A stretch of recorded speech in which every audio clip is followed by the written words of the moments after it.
அத்தை இன்னைக்கு பிரேக்ஃபாஸ்ட் என்ன? பாசெல்லாம் பார்க்கலாம். இன்னைக்கு வந்து சத்தான கம்பு சாதம்ப்பா. கம்பு சாதம் பண்ணியிருக்கேன். வாசனையே அப்படி சூப்பரா இருக்கு. ஆமாப்பா, இந்த மாமாக்கு ஹீமோக்ளோபின் கூடுறதுக்காக கம்பு கொடுக்க சொல்லியிருக்காங்க. ஓகே. ஸோ இன்னைக்கு வந்து கம்பு சாதம். இது வந்து கொஞ்சம் இதாக இறக்கியிருக்கேன்.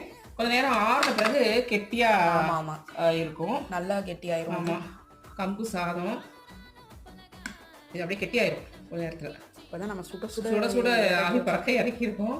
சரி, வீடியோ போடலான்ட்டு கருவாடு தொக்கு பண்ணியிருக்கேன். நெத்திலி கருவாடு தொக்கு, அவிச்ச முட்டை, எல்லா ட்ரை ஃப்ரூட்ஸ் போட்டு மில்க் ஷேக்கு. Okay sir. இதெல்லாம் இன்னைக்கு காலையில் ஒரு ஹெல்த்தியான பிரேக்ஃபாஸ்ட் வந்து இன்னைக்கு ரெடி பண்ணியிருக்கோம்ப்பா. சூப்பர் அத்தை. ஆமாப்பா. இந்த கம்பு சாதம் ரெசிபி வந்து ஏற்கனவே நம்ம சேனலில் போட்டிருக்கோம். நீங்கள் அதை பார்த்துட்டு உங்களுக்கு பிடிச்சிருந்தா கமெண்ட் பண்ணுங்கள். நம்ம சேனலை வந்து சப்ஸ்கிரைப் பண்ணுங்கள், லைக் பண்ணுங்கள்.